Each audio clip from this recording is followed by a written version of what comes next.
ఏదైతే రికార్డ్స్ ని తొలగిస్తామంటాం ఇవన్నీ జరిగినాయి. కానీ ఇందాక చందు సాంబశివరావు గారు ఒకటి అన్నారు, ఏముందండి బయటకు వచ్చేసి నేను ఆ ఉద్దేశంతో అనలేదండి అని అంటే అయిపోయిద్దని అన్నారు. అంటే ఇక్కడ ఎవరి అభిప్రాయాలు వాళ్ళు చూస్తూ ఉంటారండి. ఇప్పుడు సోషల్ మీడియా ఉంది, సోషల్ మీడియాలో వ్యాఖ్యలు డిఫరెంట్ గా ఉంటాయి. అక్కడ ఏం జరగకపోయినా కానీ భూతత్వం వేసి కాల్ చేస్తా ఉంటారు, సూర్యుని అడ్డం పెట్టుకొని. ఆ విధంగా ఉంటాయి వ్యాఖ్యలు. మరి వైకాపా సోషల్ మీడియాలో ఇంకో విధంగా ఉంటాయి, ఇంకో అంటే ఇక్కడ మనిషిని బట్టి తను మాట్లాడే విధానాన్ని బట్టి తేడా ఉంటుంది.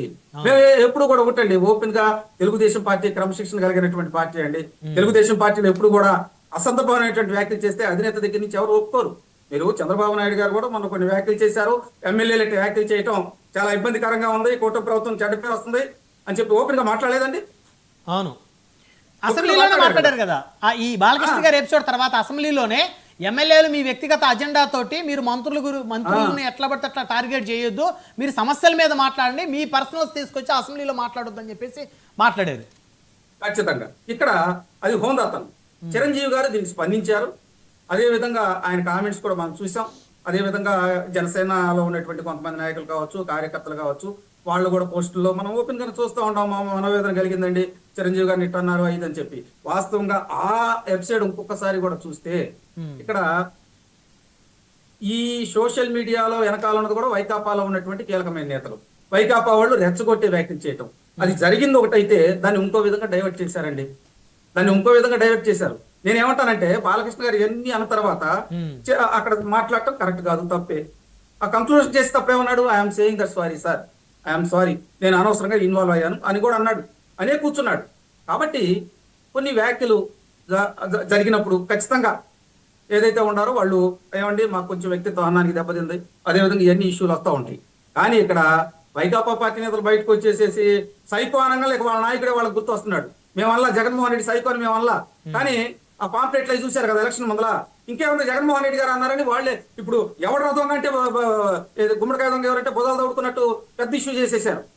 ఇప్పుడు సరే ఇంకా అంతా పాస్ట్ ఇది పాస్ట్. సాహెబ్ గారు నిన్న ముఖ్యమంత్రి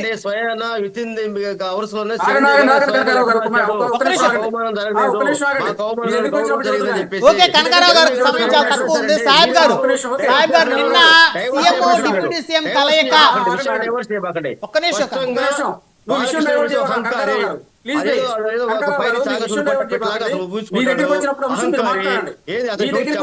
కనకారావు గారు ఒక్క నిమిషం ఆగండి.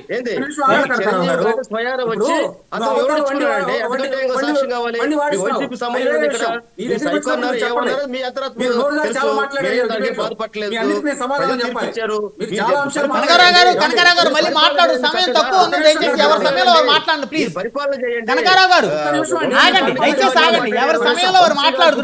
సాహెబ్ గారు నిన్న సీఎం డిప్యూటీ సీఎం కలయిక తోటి ఇష్యూ ఒక దారికి వచ్చినట్టేనా? సాహెబ్ గారు సీఎం గారు డిప్యూటీ సీఎం గారు కలయిక తోటి ఈ అంశం కూడా ఖచ్చితంగా చర్చకి రాకుండా ఏముండదు ఈ అంశం. ఏమండి ఇక్కడ చంద్రబాబు నాయుడు గారు, పవన్ కళ్యాణ్ గారు వాళ్ళిద్దరు లోన కలిశారు, ఒక ఫోటో మనకు బయటకు వచ్చింది. చందు సాంబశివరావు గారు దానికి ఫుల్ క్లారిటీ ఇచ్చారు. అక్కడ ఏం జరిగిందో ఎవరికి తెలియదు. వాళ్ళిద్దరు ఎవరో ఒకళ్ళు వచ్చి బయటకు వచ్చి మాట్లాడి ఈ అంశాలు జరిగినాయి అనుకొని మాట్లాడుకోవాలి. అక్కడ జరిగిన సందర్భం మనకు తెలియనప్పుడు ఎవరికి మనం మాట్లాడుకుంటే ఉపయోగం ఉందండి? అవాస్తవాలను మాట్లాడుకోవడం తప్పు. కానీ ఏదేమైనప్పటికీ కొన్ని సున్నితమైనటువంటి అంశాలు వచ్చినప్పుడు ఖచ్చితంగా దానికి రెస్పాన్స్ అవ్వాలి. దాన్ని ప్రజల్లో కూడా తీసుకెళ్లి ఎస్ ఈ అంశం ఈ విధంగా జరిగిందని చెప్పుకొని, ఇప్పుడు ఈ పరిస్థితి ఏంటంటే వైకాపా పార్టీలో ఉన్నటువంటి కొంతమంది ఇప్పుడు వీళ్ళ మధ్యతో ఉండేటువంటి సఖ్యతని ఇష్యూ చేస్తానని చూస్తున్నారు. వాళ్ళకి అనవసరమైన విషయం అయినా కానీ ఇష్యూ చేస్తున్నారు. అంటే ఎందుకు చేస్తున్నారు? ఇవన్నిటి కూడా ఏంటంటే ఖచ్చితమైనటువంటి నేను చెప్పే కదా సున్నితమైనటువంటి అంశాలు ఇవన్నీ కోఆర్డినేషన్ తో ముందుకెళ్ళినప్పుడు సమస్య ఉండవు. చందు సాంబశివరావు గారు క్లారిటీ ఇచ్చారు.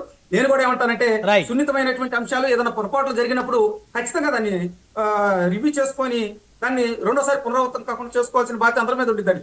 శివరాం ప్రసాద్ గారు 1 by 1 కంక్లూజన్ తీసుకుందాం. కంక్లూజన్ సో మొత్తానికి ఇక్కడ తెలుగుదేశం ప్రతినిధులు కూడా ఇలాంటి ఇష్యూస్ మళ్ళీ కాకుండా చూసుకోవాల్సిన బాధ్యత మా అందరి మీద ఉంది అని చెప్పేసి అందరూ కూడా పాజిటివ్గానే ఉన్నారు. కాకపోతే కాస్త బాలయ్య గారికి ఆవేశం ఎక్కువ కాబట్టి మరి అసలు ఇప్పుడు ఒకటి సాహెబ్ గారు చెప్పింది ఆయన కూడా ఏం చెప్తున్నారు, ఒక ఈ కూటమిని విచ్ఛిన్నం చేయడానికి ప్రయత్నం చేస్తున్నారు.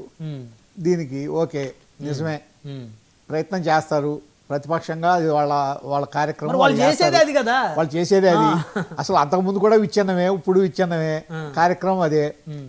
అటువంటప్పుడు జాగ్రత్త పడాల్సిన బాధ్యత ఎవరిది? మీ పార్టీలో కూటమి ఉన్నటువంటి నాయకులది. అందరి మీద ఉంది ఈ కూటమికి సంబంధించి బాలకృష్ణ గారు అత్యున్నతమైన ఎమ్మెల్యే స్థాయి అయినా సరే ఆయన అత్యున్నతమైన నాయకుడి కింద టీడీపీలో అధిష్టానం, ఆయన కూడా అధిష్టానం అలా అని మనం నిర్ణయించుకోవాలి. అటువంటిప్పుడు కీలకమైన బాధ్యత, ఈ కూటమిని రక్షించాల్సిన బాధ్యత, కూటమిని కలిసికట్టుగా ఉంచాల్సిన బాధ్యత, అదేవిధంగా కూటమిలో ఉన్న అగ్రనాయకులందరి యొక్క గౌరవాన్ని రక్షించాల్సిన బాధ్యత అవును ఆయన మీద ఉంటుంది.